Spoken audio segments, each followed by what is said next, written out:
while I did take an example of Deepika, the intention was not to promote any film. Of course you named the film. Now you are also naming a film. You are also naming a film which is coming. You are also naming a film. Kangna, let me finish. Obviously you are being planted by the PRs of the said film people. अरे यार हम इतने भी तो नादान नहीं है ना. గుర్తుపెట్టుకో, సందీప్ రెడ్డి వంగ. ఇప్పుడు కొంచెం చెప్పినా కదా, మొత్తం జర్రా బీఫ్ అడగబడదు నాకు అని అంటున్న సందీప్ రెడ్డి వంగ. దీపికా పదుకోనికి సందీప్ రెడ్డి వంగకి వీళ్ళిద్దరి మధ్యలో కాన్ఫ్లిక్ట్ ఏంది, ఇవన్నీ మనం ఈ వీడియోలో డిస్కస్ చేద్దాం. పబ్లిక్ రిలేషన్స్, సెలబ్రిటీస్ కి పబ్లిక్ ఒక ట్రాన్స్పరెంట్ బ్రిడ్జ్ లా ఉండాల్సింది. బట్ ఇప్పుడు అది ఒక మెనిపులేటివ్ అబద్ధాలు కోర్లా తయారైంది. ఏం చేయకుండా ట్విట్టర్ లో టెంట్ అవ్వాలన్నా, తప్పు చేసినా మంచోడి కింద పోర్ట్రే చేయాలన్నా పిఆర్. నీ కాంటెంపరీస్ మీద క్యారెక్టర్ అసాసినేట్ చేసి నీ ఇమేజ్ పెంచాలన్నా పిఆర్. అది అబద్ధాలు, క్యారెక్టర్ అసాసినేషన్, తప్పుల్ని కవర్ చేసుకోవడం ఏదైనా సరే PR PR PR. It's no longer about the startup. ఎవరు బిగ్గెస్ట్ పిఆర్ ని హైర్ చేసుకుంటే వాడే king.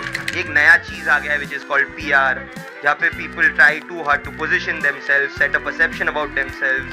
How do you view this entire shift in, you know, the job profile of actors in Bollywood? अभी कुछ ज्यादा हो गया. नाम नहीं लेना चाहूंगा लेकिन कुछ भी लिखते हैं. Just took a right turn from Marriott. Just bought this lovely car. तो इसमें डार्लिंग क्या जरूरत है यार? Just so it becomes everything is, there's no magic left. ఇప్పటి వరకు మీరు నా ఛానల్ కి సబ్స్క్రైబ్ చేయకపోతే సబ్స్క్రైబ్ చేసుకోండి అబ్బా. సో లేట్ చేయకుండా వీడియోలోకి వెళ్ళిపోదాం.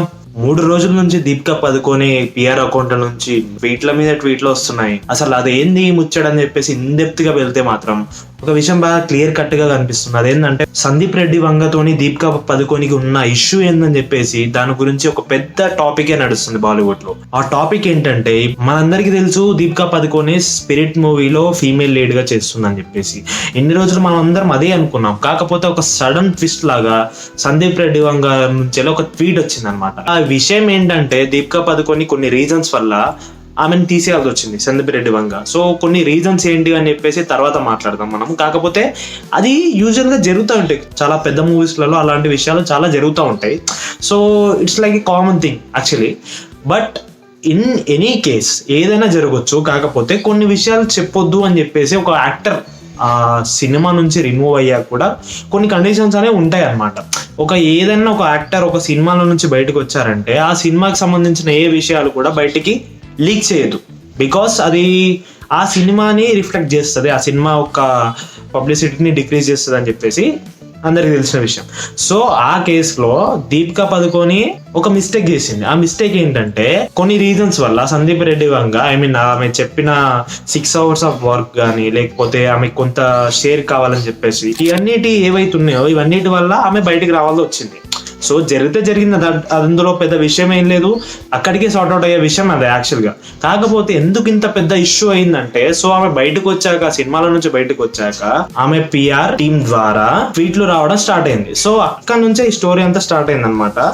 ఆమె నుంచి వచ్చిన టాక్ ఏంటంటే, స్పిరిట్ మూవీలో ఆమె కరెక్ట్ వాడే సీన్స్ లేవంట, చాలా న్యూడిటీని ఎక్స్పోజ్ చేసేటట్టు ఉన్నాయంట సీన్స్ అన్ని, వల్గరిటీని అడల్ట్ని ఎక్స్పోజ్ చేసేటట్టు సీన్స్ ఉన్నాయంట. సో ఆ కేసులో దీపికా పదుకోని ఆ రెగ్యులేషన్స్ వల్ల ఆమెకి కాన్ఫ్లిక్ట్ వచ్చి సినిమాల నుంచి తప్పుకోవాలనుకుందంట. సో ఇది ఆమె వర్షన్ నుంచి వచ్చిన స్టోరీ. అంటే ఇష్టం లేనప్పుడు నీ దగ్గరికి రానికూడదు, నువ్వు చెప్పాలను అంటే నాకు ఇష్టం లేదు వద్దు మే నీకు నాకు సెట్ కాదు మే, నువ్వు పెద్ద బిల్డప్ నీకు పెద్ద టెక్ ఉందని నాకు నచ్చదు. సందీప్ రెడ్డి వంగ అంటే ఆల్మోస్ట్ కొన్ని సీన్స్ ఉంటాయి, మీరు రీసెంట్ చూసిన యానిమల్ కానీ, అర్జున్ రెడ్డి కానీ, కబీర్ సింగ్ కానీ ఆల్మోస్ట్ ఉంటాయి. కాకపోతే ఎక్కడ లిమిటేషన్స్ ఉంటాయో అక్కడ లిమిటేషన్స్ ఉంటాయి. ఆయన వర్జన్ ఏందని చెప్పేసి సినిమా ఎండ్లో మనకు అర్థమైపోతుంది ఆయన ఏమనుకొని ఆ సీన్స్ తీశాడని చెప్పేసి. సో ఆ కేసులో ఆయన కరెక్ట్ అని చెప్పొచ్చు. మేబీ ఈమె కేసులో ఆమె చెప్పిన దాంట్లో పాయింట్ ఉంది. సో ఇక్కడ వరకు ఎవరికి ప్రాబ్లం లేదు. కానీ ఎప్పుడైతే ఆమె సోషల్ మీడియా నుంచి ఇవన్నీ వచ్చాయో అక్కడ దెబ్బేసింది అనమాట బేసిక్ గా. సో ఏదైతే సినిమా రిలీజ్ కాకముందుకి ఆ సినిమా గురించి మాట్లాడడం ఏదైతుందో అది కరెక్ట్ కాదు, నాట్ ఎట్ ఆల్ కరెక్ట్ అది. సో ఆ విషయంలో వీళ్ళిద్దరి మధ్యలో కాన్ఫ్లిక్ట్ వచ్చింది. ఆ కాన్ఫ్లిక్ట్ చాలా పెద్దగా వైరల్ అయింది, సోషల్ మీడియా మొత్తం దాని గురించి మాట్లాడుతున్నారు అనమాట.